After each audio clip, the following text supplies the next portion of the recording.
देखिए, honourable president का ये आना यहाँ पर वही एक इंस्टीट्यूट के लिए, स्टेट के लिए और विद्यार्थियों के लिए सम्मानजनक बात है। प्रेसिडेंट के हाथों अगर डिग्री किसी विद्यार्थी को मिल जाती है तो वो मैं समझता हूँ कि उसके लिए लाइफ टाइम अचीवमेंट जैसी बात हो जाती है। Not only students but parents भी एक प्राउड फील करते हैं। NIT रायपुर जो है वो मेरे ख्याल से एक one of the largest NIT India में है। इतनी बड़ी NIT शायद ही कोई होगी, एक आध होगी तो हो सकती है। ये स्टेट के लिए एक मतलब क्या कह सकते हैं कि स्टेट का ये मशाल जैसे है, स्टेट के लिए एक प्राइड जैसे है कि पिछड़ा हुआ स्टेट कहते हैं, लेकिन पिछड़े हुए स्टेट में NIT रायपुर जैसे इंस्टीट्यूट का होना और हर साल 1100 अभी 1435 मतलब 1500 इंजीनियर्स को निर्माण करना और एक बार नहीं लगातार पिछले 68 साल से यह निर्मित चल रही है। छत्तीसगढ़ पिछड़ा स्टेट कहते हैं, लेकिन मैं यहाँ पर जब आया तो मैंने अंदाज किया कि पिछड़ा स्टेट नहीं है। यहाँ पर इंडस्ट्रीज बहुत अच्छी है, स्टील इंडस्ट्रीज है, सीमेंट इंडस्ट्रीज है, माइनिंग इंडस्ट्रीज है, कोल इंडस्ट्रीज है, कई सारी इंडस्ट्रीज यहाँ पर है। तो यह पिछड़ा हुआ स्टेट नहीं कहा जाना चाहिए, इसको लीडिंग स्टेट कहा जाना चाहिए। और ये इंस्टीट्यूट का होना, ये सारे इंडस्ट्रीज को इंजीनियर्स पहुंचाने का काम आज के दिन में NIT कर रही है। और NIT रायपुर की स्ट्रेंथ क्या है वो मुझे ऐसा लगता है कि आपके द्वारा जनता में जानी चाहिए। अच्छे अच्छे जगह से विद्यार्थी और फैकल्टीज यहाँ पर आनी चाहिए। इतने 68 साल से ये इंस्टीट्यूट का यहाँ पर होना, और इसका मतलब है कि 68 बैचेस यहाँ से निकल गई है। इतने हजारों इंजीनियर्स भारत के अलग अलग इंडस्ट्रीज में फैले हुए हैं। तो एल्यूमिनाई जो है ये इंस्टीट्यूट की सबसे बड़ी स्ट्रेंथ है। इसका लार्जेस्ट होना यह इसकी सबसे बड़ी स्ट्रेंथ है। फैकल्टी को मैंने नज़दीक से देखा पिछले एक साल में, इतनी अच्छी फैकल्टी शायद ही कहीं पर होगी। बच्चों का जो ऑलराउंड डेवलपमेंट, होलिस्टिक डेवलपमेंट यहाँ पर जो हो रहा है वो एक विशेष बात है अपने लिए। बहुत बड़ा कैंपस यहाँ पर है, इंक्यूबेशन, प्लेसमेंट, स्टार्टअप्स और इंडस्ट्री कनेक्ट। 150 से ज़्यादा इंडस्ट्रीज का कनेक्ट इस कॉलेज के साथ में है। इंडस्ट्री के कनेक्ट से इंडस्ट्री को फ़ायदा तो होता ही है। यहाँ बच्चे इंडस्ट्री के प्रॉब्लम्स जो प्रैक्टिकल प्रॉब्लम्स को लेकर के उस पर काम करते हैं, इंडस्ट्री को फ़ायदा होता है, लेकिन बच्चों को भी फ़ायदा होता है। बच्चों के भी उनके अपनी कैपेसिटी जो है, उनके अपने जो दायरे हैं, उनका अपना जो कैनवास है वो बड़ा होने में उससे मदद मिलती है। रिसर्च प्रोजेक्ट्स अभी DRDO ले लीजिए, इसरो ले लीजिए, PRC ले लीजिए, ऐसे नेशनल केमिकल लेबोरेटरीज ले लीजिए, सारे देश के लीडिंग रिसर्च इंस्टीट्यूशंस के साथ में NIT रायपुर का एक रिश्ता है और सबके रिसर्च प्रोजेक्ट्स और भी लोग यहाँ पर आना चाहते हैं। रिसर्च पेपर 350 रिसर्च पेपर्स हर साल पे निकलना, पेटेंट्स निकलना, और अभी तो सर ने और हमने बोर्ड ने मिलकर के ये डिसाइड किया है कि सारी की सारी क्लासरूम, मेरे ख्याल से 80 क्लासरूम्स है हमारी, सारी स्मार्ट क्लासरूम्स हम करेंगे। आप कोई भी इंजीनियरिंग कॉलेज में जाके देखिए, लीडिंग इंस्टीट्यूट में भी जाके देखिए, स्मार्ट क्लासरूम्स नहीं है। बट NIT में एक साल के अंदर all classrooms will be smart classrooms. कभी बच्चा अगर बीमार है, घर रूम में लेट रहा है, हॉस्पिटल में है, वहाँ भी वो क्लास अटेंड कर पाएगा, वो मिस नहीं करेगा। और जो भी क्लास में पढ़ाया गया है तो वो इलेक्ट्रॉनिकली रिकॉर्डेड रहेगा और वो रिकॉर्ड उसके पास में समय समय पर जाते रहेगा। So he will not miss the class. Air condition classroom रहेगी, एम्बियंस जो रहेगा वो एक अलग तरह का एम्बियंस क्लासरूम का रहेगा। टीचर का भी बहुत इफेक्टिव होगा, टीचिंग एक प्लेजेंट टीचिंग होगा, प्लेजेंट लर्निंग होगा। अभी एटमॉस्फेयर के हिसाब से, एनवायरनमेंट के हिसाब से बच्चों का सीखने का जो कैपेसिटी है वो बढ़ते जाता है। तो वो एक एनवायरनमेंट देने का यहाँ पर है। और आपने जैसे इसकी बात निकाली ऑडिटोरियम की, तो ये कैंपस बड़ा है, यहाँ पर जगह भी बहुत है। गवर्नमेंट ऑफ इंडिया के एजुकेशनल इंस्टीट्यूशंस के लिए कुछ स्कीम्स है फंडिंग की, वो स्कीम्स का भी फ़ायदा लेने का हम विचार कर रहे हैं। हाँ, कम से कम 500 करोड़ का एक फंड इंस्टीट्यूट में लाने का अगले समय में हम विचार करेंगे। और वो फंड आ सकता है, very much practical, feasible, DPR भी उसके लिए रेडी है। उसके लिए हमारा प्रयास अभी नेक्स्ट कुछ दिनों में चलते रहेगा। और वो अगर आता है तो ये कैंपस जो है वो बड़ा कैंपस होगा, नया कैंपस होगा। और अपने यहाँ से जो छत्तीसगढ़ में यहाँ की संस्थान से कितने इंजीनियर हैं छत्तीसगढ़ के अंदर?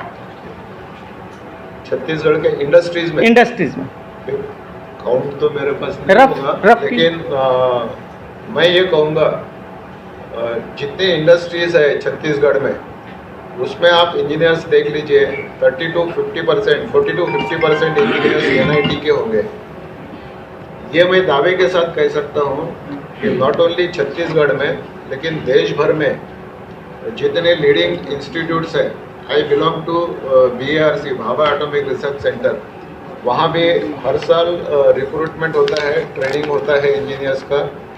तो मैक्सिमम इंजीनियर्स जो BARC में, DRDO में, इसरो में, NCL, NIT, NCRs इसमें जो आ रहे हैं वो NIT से आ रहे हैं। अपने भी बच्चे जो है मोर देन 80% प्लेसमेंट रेशो हमारा है। इतना रेयरली कहीं पर इतना प्लेसमेंट रेशो है। मैं यहाँ के कुछ इंडस्ट्रीज में भी गया, भिलाई स्टील प्लांट में गया और भी कुछ प्लांट में गया। वहाँ पर NIT के विद्यार्थी वहाँ पर मिले और अच्छी पोस्ट पे मिले, और वो भी चाह रहे हैं कि NIT के बच्चे हमारे पास अगर आते हैं तो अच्छी बात है। एक और एडवांटेज मैं बताता हूँ आपको, लैंग्वेज का। इंडस्ट्री क्या कहती है कि मुझे इंजीनियर कोई इंग्लिश सिखाने के लिए थोड़ी लेना है, मुझे तो काम लेना है। मेरे यहाँ जो वर्कर्स है वो कहाँ इंग्लिश जानते हैं, तो मुझे तो लोकल आदमी चाहिए जो लोकल भाषा समझ सकता है। तो लोकल आदमी की डिमांड इंडस्ट्रीज की ओर से ज़्यादा आ रही है। इसलिए हमने ये प्रयोजन किया है कि इंटरव्यू जब लिया जाता है तो केवल अंग्रेजी में इंटरव्यू नहीं होगा। वो बच्चा अगर चाहता है या इंडस्ट्री अगर चाहती है मेरे लोकल लैंग्वेज में, मेरी अपनी लैंग्वेज में इंटरव्यू अगर कर सकता है तो वो भी होता है। तो इससे इंडस्ट्री को फ़ायदा होता है, बच्चों को भी बढ़ावा मिलता है। अब बोलिए आप। जैसे आप बता रहे हैं आपके पास व्यवस्था जो है और संसाधन अच्छा है, तो हम रैंकिंग में कहाँ पास हैं? क्योंकि रैंकिंग आपकी गुणवत्ता बताता है। रैंकिंग एक ऐसा चीज़ है, इज रिलेटिव परफॉर्मेंस है। तो इमीडिएटली रैंकिंग का इफेक्ट आपको नेक्स्ट 2 ईयर्स या 3 ईयर्स में दिखेगा। अभी हम लोग जो ये कर रहे हैं अगले साल में नहीं दिखेगा, उसके बाद के साल में रिफ्लेक्ट होगा। सो अभी जो लास्ट ईयर मार्क्स तो हमारा बढ़ा है, बट रैंकिंग थोड़ा कम नहीं हुआ, थोड़ा एक ग्रेड चले गया। बट मार्क्स जो देखते हैं, परफॉर्मेंस उसमें हमारा आगे बढ़ा है। उसमें देखिए प्रयास जो है वो ज़्यादा इम्पोर्टेंट है, मायने रखता है। ये रिलेटिव रैंकिंग है। मान लो मैं अगर 100 किलोमीटर दौड़ा और मेरे जो पीछे था वो अगर 200 किलोमीटर दौड़ा तो वो मेरे आगे निकल जाता है, भले ही मैंने पिछले साल की तुलना में ज़्यादा दौड़ा हूँ। तो इसमें रैंकिंग में इंस्टीट्यूशन में हमने क्या किया है कि एक कमेटी बनाई है। रैंकिंग के 19 पैरामीटर्स हैं और ये 20 लोगों की कमेटी है। एक उनका इंचार्ज है। हर एक पैरामीटर के लिए एक एक प्रोफेसर है और वो हर पैरामीटर का रिव्यू और मॉनिटरिंग वो बारकाई से कर रहा है। पिछले साल भर में जो किया उससे नतीजा ये निकला कि 3 पॉइंट से हम आगे चले गए। आगे का क्या लक्ष्य है? आगे का लक्ष्य ऐसा है कि एवरी ईयर 10 अंकों से हम आगे जाने चाहिए। जैसे आज हमारा रैंकिंग 70 का है तो अगले साल में हमारा 60 तक आना चाहिए, उसके अगले साल में और इम्प्रूव होना चाहिए। तो 3 साल में 50 का टारगेट हम रख रहे हैं। अभी ये टारगेट रिलेटिव होने के कारण थोड़ा आगे पीछे जा सकता है, बिकॉज मैं जैसे प्रयास करूंगा, हम जो प्रयास करेंगे बाकी लोग भी प्रयास के लिए। अच्छा, इसी में एक सवाल और है, हमारे पास ऐसा क्या नहीं है जिसकी वजह से हम टॉप 10 में नहीं पहुंच पा रहे हैं? क्या होना चाहिए उसमें पहुंचने के लिए और क्या प्रयास करना है? देखिए, जो रैंकिंग होता है वो थोड़े पैरामीटर्स जैसे रिसर्च एंड पब्लिकेशन, तो उसमें हम लोग बहुत ही बढ़िया कर रहे हैं। सेकंड पैरामीटर है टीचिंग लर्निंग, उसमें भी हम बढ़िया कर रहे हैं। ये आउटरीच एंड परसेप्शन जो होता है, परसेप्शन का मतलब है कि दूसरे लोग क्या सोचते हैं, उसमें थोड़ा कम हो रहा है। तो उसके लिए हम लोग अवेयरनेस एम्प्लॉयमेंट, तो उसके लिए स्ट्रैटेजीज बना के वो करना चाह रहे हैं। And then outcome, student outcomes, उसमें भी काफ़ी इम्प्रूव है। But compare to other NITs हमारे यहाँ स्टाफ का स्ट्रेंथ कम है, स्टूडेंट्स का स्ट्रेंथ ज़्यादा है। हम लोग 2266 है हमारा स्टूडेंट्स 5000। मैं इसके पहले NIT वारंगल का डायरेक्टर था, तो वहाँ पर भी 6000 स्टूडेंट थे, लेकिन 420 टीचर्स थे। वो रेशियो की वजह से रैंकिंग में काफ़ी इम्प्रूवमेंट हो रहा था। अभी हम लोग इसलिए प्रयास कर रहे हैं, अभी हमारे डीन साहब 200 एडिशनल पोस्ट को लिखे हैं, पूरा प्रपोजल दिए हैं, कन्विंस हो गए, जल्दी आने वाला है। मैं भी परस्यू कर रहा हूँ, अगर वो आ गया है तो मैं आपको ये open I can assure you, आप चेयरमैन साहब 10 बोल रहे हैं, हम हर ईयर 20 भी पूछ सकते हैं। Faculty is the strength. Faculty आपको अच्छा रहेगा तो रिसर्च पब्लिकेशन बढ़ेगा, आपका टीचिंग लर्निंग इम्प्रूवमेंट होगा, हर एस्पेक्ट्स में काफ़ी इम्प्रूवमेंट होगा। सो डेफिनेटली फैकल्टी स्ट्रेंथ कम होने की वजह से हम लोग, एंड स्टूडेंट इंटेक बहुत है हमारा, 5000 से ज़्यादा है, ऑलमोस्ट 5600 स्टूडेंट्स हैं कंपेयर टू मेनी NITs। ये NIT का स्पेशलिटी क्या है, वी हैव 18 डिपार्टमेंट्स, 12 UG, बाकी सब लोग 8 या 9 में कर रहे हैं, हम लोग 12 कोर्सेज में UG कोर्सेज कर रहे हैं। तो हमारा प्रयास चल रहा है, मेहनत कर रहा है, आपको वी आर कॉन्फिडेंट। बट ये जो प्रयत्न है वो इमीडिएटली नहीं दिखाता रिजल्ट, 1-2 साल में आपको दिखेगा। फिर अगर 2 साल के, मैं तो यहाँ पर 5 साल के लिए हूँ, 1 साल तो हो गया है, 4 साल के पहले मैं आपको इश्यू, अब लिख लीजिए कहीं भी, मिलेंगे हम लोग बाद में, आप भी यहीं पर हैं, मैं यहीं पर रहना। सर, ये स्टूडेंट और फैकल्टी का रेशो क्या होना चाहिए? इसमें एक बात मैं ऐड करना चाहूँगा सर, कि इसमें सर ने जैसे कहा आउटरीच एंड परसेप्शन, अभी ये क्वालिटेटिव बातें हैं, लोग कैसे परस्यू करते हैं, कैसे उनका या इंस्टीट्यूट का इम्प्रेशन लोगों के पास जाता है, तो इसमें आप लोग भी मदद कर सकते हैं। ज़्यादा से ज़्यादा लोगों तक ये इंस्टीट्यूट का, मैं अच्छा चित्र नहीं बोलूँगा, रियल चित्र जो है वो भी अगर फैलाए तो भी परसेप्शन बदल जाएगा, इंस्टीट्यूशन का मार्किंग रैंकिंग बदल जाएगा, रैंकिंग में इम्प्रूवमेंट हो सकता है। प्रायोजित शोध आप लोग कर रहे हैं, ये कब से आप लोग के यहाँ हो रहा है? क्या प्रायोजित जो शोध आप लोग कर रहे हैं, रिसर्च जो वो कब से आप लोग कर रहे हैं, और कुछ ऐसा अब तक जो किए हैं उसमें क्या कुछ खास निकल कर आया जो पूरे देश स्तर पे आपका नाम? देखिए, टीचिंग प्रोफेशन में कोई भी है, स्पेशली हायर एजुकेशन इंस्टीट्यूशन, उसमें teaching, research and consultancy, these are ये 3 इम्पॉर्टेंट एलिमेंट्स हैं। हर टीचर, हर फैकल्टी जो इसमें आता है वो करना चाहिए, because he has to progress in his career. जैसे आप you have to progress in your career, हम लोग टीचिंग में भी ये सब करते रहे हैं और काफ़ी इम्प्रूव आया है। देखिए, हम बता रहे थे कि 3054 papers have been publish this year, last year वो खाली 250 थे, तो 100 पेपर का बढ़ावा होगा। नहीं सर, मैं प्रायोजित शोध की बात कर रहा हूँ, जो कंपनियां आपको देती हैं, उसमें कुछ बड़ी उपलब्धि आप बताइए जो देश भर में आपका नाम हुआ हो। तो पेटेंट्स जो मिल रहा है उसमें तो क्या कुछ है एरिया नहीं, जिससे सोसाइटी को बेनिफिट हुआ है। कुछ 1-2 बातें ऐसी जो बता सकते हैं। सोसाइटी का बेनिफिट तो रहता है कि अपने एक बायोमेडिकल फील्ड जो है उसमें हम लोग ईवी बैटरी लाइफ का हमारा एक प्रोजेक्ट हुआ है, उसको हमको टेस्टिंग भी मिला है, plus that is to be incorporated in the EVs. तो हम लोग जो रिसर्च कर रहे हैं वो एक्चुअल फील्ड में मैन्युफैक्चर होता है, उसमें इम्प्लीमेंट हो रहा है। तो वो सब ऐसा रहता है कि हमारे कल का जो दीक्षांत समारोह रहेगा उसमें ऐसा क्या खास रहेगा जो और अभी तक दीक्षांत समारोह हुए हैं, आप लोग क्या नया करने वाले? कुछ नया तरीके से कुछ देखिए, स्टूडेंट्स को प्रेसिडेंट ऑफ इंडिया का होना यह एक विशेषता है। प्रेसिडेंट ऑफ इंडिया एक व्यक्ति नहीं है, एक इंस्टीट्यूशन है। उनका जीवनी अगर आपने देखा होगा तो वो खुद एक इंस्पिरेशन है। उनका जो बोलना है, उनका जो मैसेज है, वो विद्यार्थियों को इंस्पायर करने वाला है। ये एजुकेशनल इंस्टीट्यूशन है। एजुकेशनल इंस्टीट्यूशन में जैसे कोई बात किसी ने कह दी, सुनने वाले 1000 विद्यार्थी है, उसमें से एक विद्यार्थी के मन में भी अगर स्पार्क तैयार हो गया तो अभी तक ये इंस्टीट्यूट में पहली बार ऐसे हो रहा है कि माननीय राष्ट्रपति महोदया यहाँ पर उपस्थित रह रही है।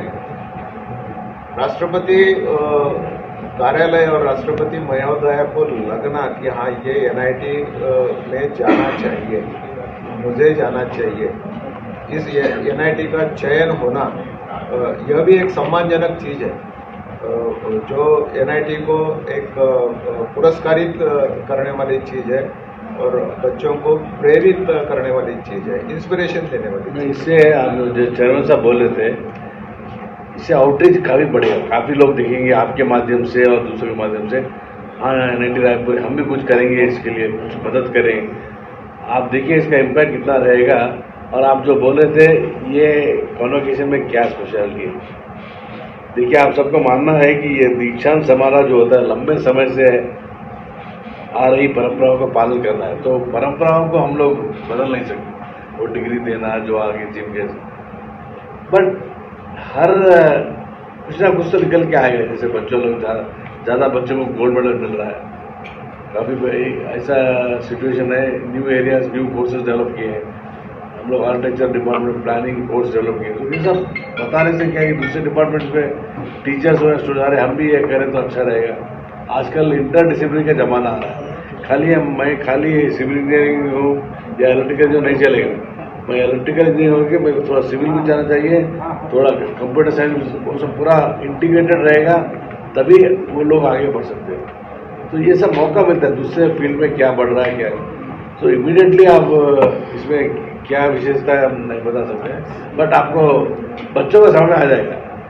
बच्चों को ही नहीं, आपके माध्यम से पूरा पेरेंट्स को कौन से डायरेक्शन में बच्चों को। और आप देखिए इसे इतना उत्साह है, कितने कम समय में अभी तक ऑलमोस्ट 1429 लोग डिग्री ले रहे हैं। असल आके वो लोग कहीं काम कर रहे हैं, कोई फॉरेन में है, कोई, बट बिकॉज यहाँ कॉन्वोकेशन हो रहा है और प्रेसिडेंट मैडम इज कमिंग, वो लोग पूरा छोड़ के आ रहे हैं अटेंड करने। सो उससे दिखाता है कितना महत्व है ये कार्यक्रम। कितने लोग होंगे सर? 11 लोग को गोल्ड मेडल और एक ओवरऑल 12, टोटल 12 लोग। सर लिखा हुआ है कि स्वास्थ्य जागरूकता सत्र चलाया जाता है बच्चों के लिए, हाँ, तो ये कब चलाया जाता है और अभी तक कितने आयोजित किए गए? क्योंकि खबरें ऐसी आती है बीच में कि NIT के ही बच्चे जो थे कुछ एक आध मानसिक तनाव में आके खुदकुशी करने की कोशिश करते हैं, तो इसके बचाव के लिए क्या कर रहे हैं? बोलना है सही है। आजकल गवर्नमेंट ने रियलाइज किया है कि mental wellbeing and physical wellbeing is very important. ये बहुत सारे बच्चे, ये जो स्टूडेंट्स क्लास वर्क में एग्जाम के, वो स्ट्रेस में आगे कुछ गलती कर रहे हैं। तो ऐसे कार्यक्रम के लिए हम हर साल जो नए बच्चे ज्वाइन होते हैं उनको हर साल करते हैं। Already government of India also हमको करने के लिए कैंप्स अटेंड करने के लिए बोलते हैं। तो हमारे टीचर जाके कैंप्स अटेंड करके फिर यहाँ पर आके बच्चों को, नॉट ओनली स्टूडेंट, टीचर्स को भी ट्रेन करते हैं। बिकॉज एक बार टीचर्स की वजह से भी बच्चों में तनाव आ सकता है। तो टीचर्स का बिहेवियर हो या टीचर्स का डेलिंग हो, सब में हम लोग इन्वॉल्व करते हैं। तो ये जो बोले कितने बार करते हैं, हर साल करते हैं और हर साल में 2 से 3 बार करते हैं हम लोग। पूर्ति नहीं है ये, इस पर क्या रोशनी है? उसके लिए एक्चुअली हम प्रॉब्लम, इट वॉज इंसिडेंट, थोड़ा वो उसमें कुछ मिस्चीफ हुआ था। बेसिकली इसके लिए हमने, हमारा भी राइट में ऑप्शन हुआ के लिए ऐसा हुआ है तो हम ऑर्गेनाइज करते हैं स्टूडेंट से भी और हम दूसरा चांस दें। और ये बात जो है दूसरे रूम में जाने के बावजूद भी नहीं हो पाई, उसकी हमारी रिपोर्ट बन गई है। डाउन द लाइन पूरा जो लोग रिस्पॉन्सिबल है उसकी रिपोर्ट सबको अभी नेक्स्ट वीक मिल जाएगी। ठीक है, तो आपका ये कहना है कि ऐसा हुआ है ऐसा हुआ है, पर उसके पीछे संसाधनों की कमी है ऐसी बात नहीं है। ये ज़्यादा चीज़ है कि आपस में कम्युनिकेशन, जो लोग वहाँ पर हैं और जो लोग एग्जाम करवा रहे हैं और जो उसके लिए जिम्मेदार है, इनके बीच का कम्युनिकेशन ब्रेकडाउन होना ज़्यादा बड़ा कारण है। वही एक कारण है। तो उसके लिए जो जिम्मेदार लोग हैं उनको जो भी एक्शन उनके ऊपर होगा उसकी रिपोर्ट सबके पास आएगी। जो कुछ प्रॉब्लम है they will send to us, उसको हम लोग सॉल्व करने के लिए ट्राई करते हैं। तो सर, रिलायंस स्टील प्लांट से सर एक अंतिम सवाल इसी में, आप लोग को अब तक का पेटेंट कितना मिल गया आपके शोध का? ये साल 95 पेटेंट्स मिला हुआ है। और एक इसके बाद हमारे को एक पत्रकार पूछ रहे थे इस बार ये जो दीक्षांत समारोह का स्पेशलिटी क्या है। तो एक तो एनी कॉन्वोकेशन का तो रिवाज और परंपरा के हिसाब से होता है, वो तो that is a normal thing, तो उसमें कुछ बदलाव नहीं है। बट ये दीक्षांत समारोह एक ऐसा मौका है जहाँ पर विद्यार्थियों की उपलब्धियाँ जो होती हैं सबके सामने बोलने का उत्सव जैसा रहता है, and they feel encourage, and बहुत सारे लोग उससे इंस्पायर भी हो जाते हैं। एंड बिकॉज प्रेस में आता है चर्चा, बाहर भी पेरेंट्स में चर्चा है, सो ये उपलब्धियों का उत्सव है। और तीसरा है ये कॉन्वोकेशन में जो भी मैं रीड कर रहा था कि इतने अचीवमेंट्स हुए, इट इज़ ए व्यक्तिगत और सामूहिक मान्यता मिलने का एक बहुत अच्छा अवसर है। एंड जो मुख्य वक्ता जी जैसे प्रेसिडेंट साहब आ रहे हैं, सो जो उनका मैसेज रहता है, क्योंकि हम लोग पूरा दुनिया देखे हुए हैं, कई जगह बोलते हैं, तो उससे काफ़ी इम्पैक्ट होता है स्टूडेंट के माइंडसेट में कि हमारा अभी जैसे विकसित भारत बोल रहे हैं, India will become super power in the coming, तो ये सब हम लोग क्या कर सकते हैं, बच्चों के मन में एक उत्साह जैसा आता है। सो ये सब राष्ट्रीय प्रौद्योगिकी संस्थान NIT रायपुर शुक्रवार 25 अक्टूबर 2024 को दोपहर 3 बजे पंडित दीनदयाल उपाध्याय ऑडिटोरियम रायपुर में अपना 14वां दीक्षांत समारोह आयोजित करने जा रहा है। इस समारोह में भारत की माननीय राष्ट्रपति श्रीमती द्रौपदी मुर्मू जी मुख्य अतिथि के रूप में समारोह की शोभा बढ़ाएंगे। छत्तीसगढ़ के माननीय राज्यपाल श्री रामन रेखा जी और छत्तीसगढ़ के माननीय मुख्यमंत्री श्री विष्णुदेव साई और सम्मानीय अतिथि के रूप में कार्यक्रम में मौजूद रहेंगे। समारोह का अध्यक्षता NIT रायपुर के बोर्ड ऑफ गवर्नर्स के अध्यक्ष डॉक्टर सुरेश हावरे जी करेंगे। और इस समारोह में के दौरान बीटेक और B.Pharm प्रोग्राम से 1044 छात्रों, MCA और MTech प्रोग्राम से 225 छात्रों और 170 PhD विद्यार्थियों के डिग्री प्रदान किया जाएगा। BR और BTech के टॉपर्स को कुल 13 स्वर्ण पदक और 12 रजत पदक प्रदान किए जाएंगे, जबकि MCA और MTech के टॉपर्स को 11 स्वर्ण और 11 रजत पदक प्रदान किए जाएंगे। NIT रायपुर ने 1956 में सरकारी इंजीनियरिंग कॉलेज के रूप में अपना यात्रा शुरू की है और आज हम लोग बहुत आगे बढ़ गए हैं। इस दीक्षांत समारोह के दौरान स्नातक वर्ग की 11 लड़कियों और 13 लड़के पदक प्राप्त करेंगे।